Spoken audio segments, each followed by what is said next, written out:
Trappertjie, trap sweetjies. 'n Doemdoemwoud verhaal oor sampioene. Hierdie is Anna.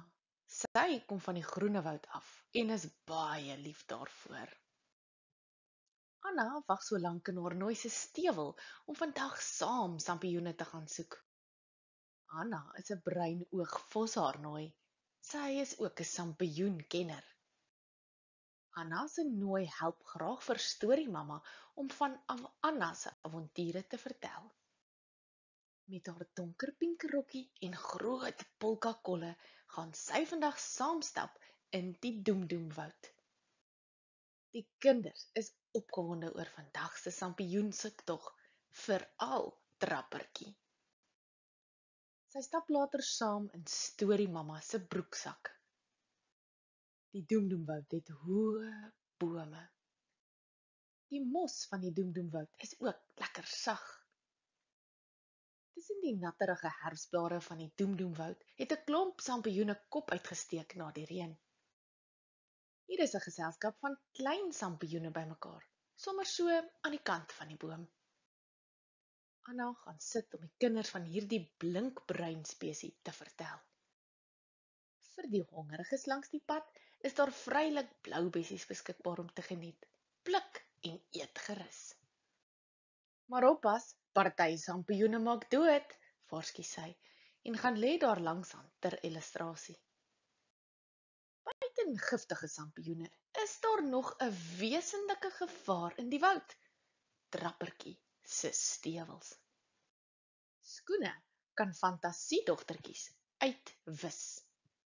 Stewels kan ook in 'n japtrap 'n hele sampioenkoninkryk uitwis, veral Trappertjie se.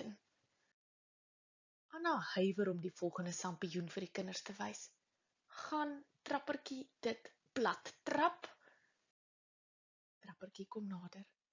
Hy verras almal toe hy versigtig en belangstellend kyk en glimlag. Toe hy by nog 'n sampioen kom, vou Trappertjie sy hande wyd en vol omgee rondom die sampioen. Anna is nou veel meer gerus dat Trappertjie sweetjies trap rondom sampioene. Sy wys nog een uit. Trappertjie gaan kyk geïnteresseerd saam met Anna na nog 'n sampioen. Anna vertel dat toktokkies ook vriendelike woudbewoners is. Trap sweetjies, Trappertjie. Almal is nou eers honger. Dis tyd vir 'n heerlike piknik in die woud. Hulle smil aan die lekker kossies. Die woud se vars blou bessies is heerlik. Moet liefs eerder nie die sampioene pluk en eet nie. Anna smil ook aan 'n blou bessie en vertel van die klein dwergie koninkryk hier. Toe hulle by die laaste sampioen kom, is dit plat getrap. Trappertjie is naby. Was dit werklik hy gewees wat daarop getrap het? Anna sug diep. Dit is nie Trappertjie se skoenafdruk nie. Trappertjie het vandag gewys dat hy nie fantasiedogtertjies vertrap nie, en nog minder sampioene. Trappertjie trap inderdaad sweetjies.